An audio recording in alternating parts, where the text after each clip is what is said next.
It's ridiculous, it's stupid, but it is the most fun Jeep that I've ever owned. And it comes with a warranty and the rest of it from the factory. Nice way to spend the late afternoon. Had to work up in an area where I knew there was a park not too far away. And even though the park is 80% of it is closed off, gated off, still was able to get out and have a little fun. It's all right. I'm just gonna get you across the road. Here you go, bud. Ready? In case somebody isn't as careful as I am. Nice. There you go, bud.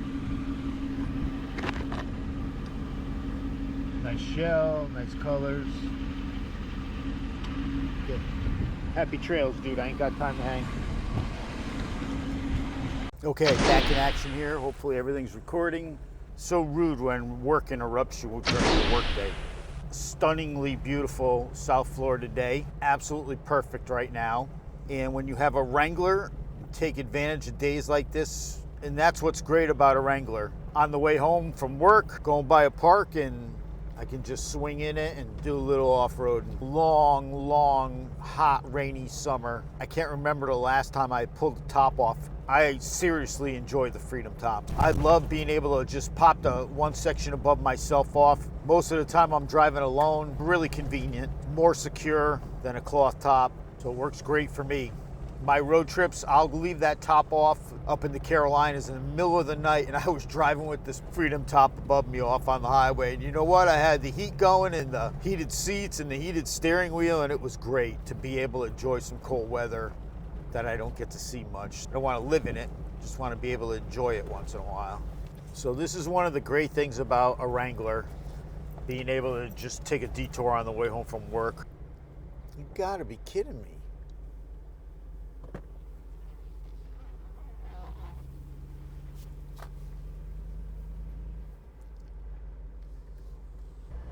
I've been watching the market lately and kind of dabbling in looking into another or a different 392, either trading up or purchasing a second one. If I can find the right deal, the right colors, the right options and everything at the right price, there's a very good chance I'm going to jump in. I haven't figured out yet whether or not I'm just going to add one. If I get it, no matter what happens, I'm still going to put miles on it. It may not be quite like this one, daily driven, but it's not something I'm just going to let it sit and waste away either. But I haven't made that decision yet either, and I'm still looking to see what's out there. And you know, the prices are some discounts out there and things, so we'll see. We'll see what happens. But the prices are outrageous. And the 25s are going to be, I'm sure they're going to be over 100 grand, which when I just thinking about it, and I think about this one to a 25 and what makes it that much better. The bigger screen means nothing to me. I'm perfectly happy with this screen. It works, does everything I need it to do. The live axle would be a big upgrade. And changing out an axle and something that you're going to beat on is that you want to do. A stronger axle is always better. So live axle may be the way to go. Is it worth 20 grand, 25 grand above what I have? XR package, which is standard now? Again, no, not to me it isn't. Because this thing's done everything I've needed it to do, whether it was in the mountains or the beach or the mud, the snow. It did everything I needed. Got me there and back and had fun while I was there a bunch of times. Keeps me going, so, you know, very happy with this one. And I can't justify to myself paying full price, not when there's deals out there, but it's got to be the deal that I want or I just don't want it.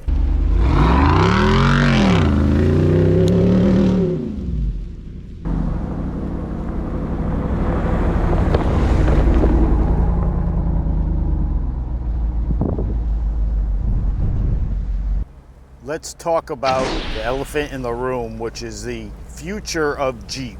I am no automotive expert by any means. I don't claim to be. I just watch and learn and study and have been around long enough to kind of see things happen more than once.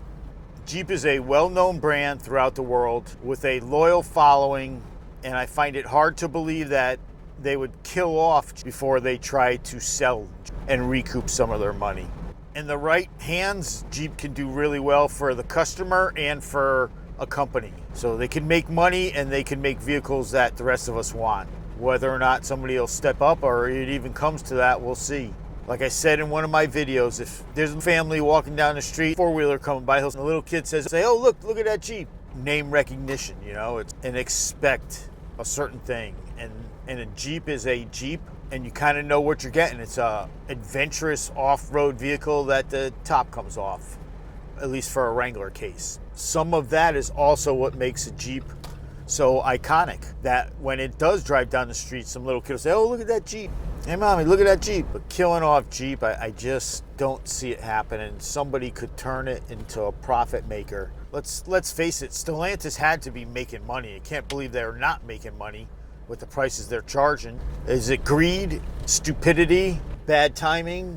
In the right hands, Jeep could be a prosperous brand because it has that name recognition in that market.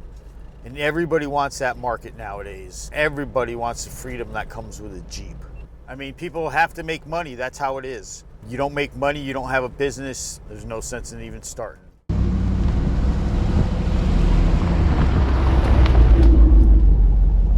As far as things that I dislike about this vehicle, and there's things that irritate me, like the transmission, where it every once in a while it finds a problem figuring out how to downshift or upshift from a dead stop or coming to a dead stop. When you spend a lot of time in stop and go traffic, it gets annoying.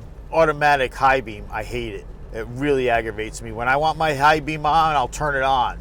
I don't need sensors figuring out for me what I want. I wanted it on, that's why I requested that it come on. 392, I dislike giant gap between the fenders and the body that should have been taken care of at the factory on a $100,000 vehicle. Look at the ridiculous gap.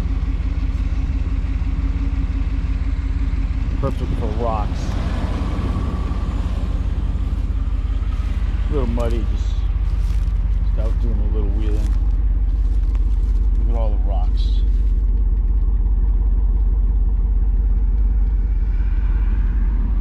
Ridiculous that it. And I dislike the fact that the bumpers have panels with wires showing when they could have just stuck a small metal panel on some of these things and cleaned it up a little on a $100,000 vehicle. Connections. Unfinished. Why?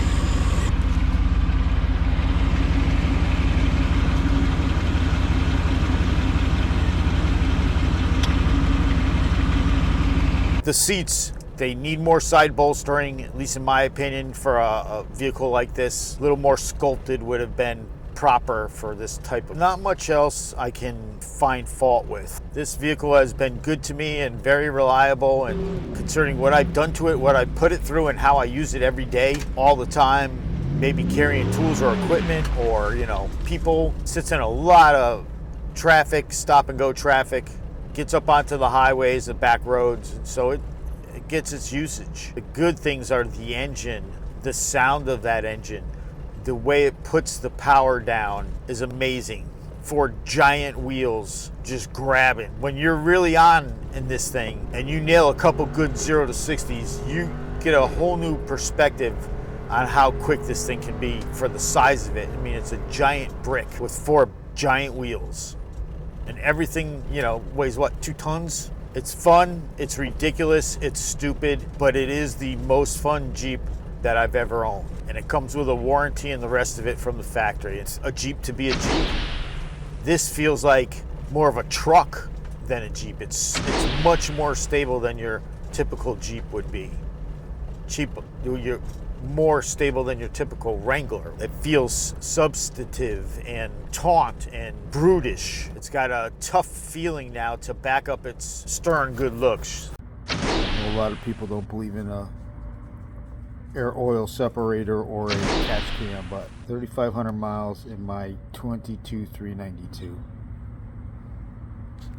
Do not want it filling up like that.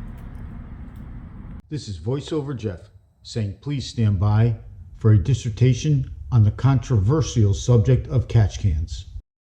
What does a catch can do, or what is a catch can used for? In a combustion engine, there is blow-by, and blow-by is when the cylinder is combusting, the rings can't seal the cylinder wall 100%. So there's a mixture of oil and fuel and air that gets past the rings into the crankcase, and then it is vented out of the crankcase, and in a normal situation it's vented through a PCV valve, positive crankcase ventilation valve, and then fed back into the intake, or to be burned. In the case of a catch can, it's fed into a container that accumulates that mixture and allows you to dump it or to empty it at a later time. I've been using catch cans since about 1986. The first new vehicle I bought was a 1986 Isuzu pickup, an Isuzu Pup.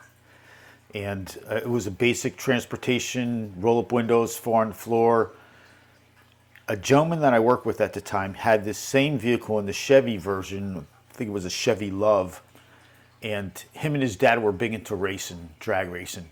And he said, hey, do you have a catch can on there? I was like, never heard of it. But I started using one on that vehicle about 3,000 miles.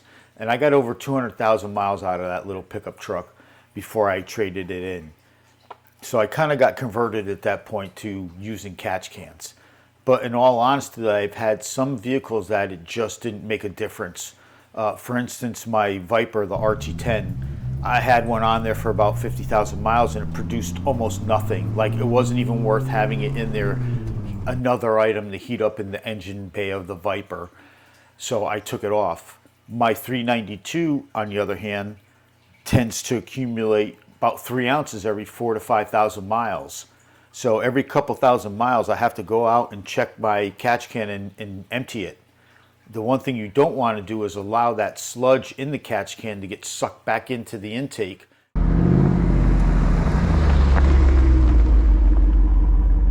I see a lot of YouTube videos of people comparing 392s with other Jeeps. You really can't, because comparing it to other Wranglers, it is a notch above the other Wranglers. Not just the engine, but the things they've done to keep that engine under control and in the vehicle. The strengthening, the dimension changes, whatever they've had to do, the geometry of the vehicle, all those changes work really, really well. And I remember when I had gotten mine, and I saw Trail Recon was talking about how he loves the stock ride of his 392, and I could not agree with it more. For a Wrangler with a giant engine in it, 470 horsepower, 470 pound-foot of torque engine, this thing rides amazingly well on the street. You're not going to throw it into S-turns and, think you're coming out the other side, but just as an everyday get-around vehicle, it completely blows away any other Wrangler stock.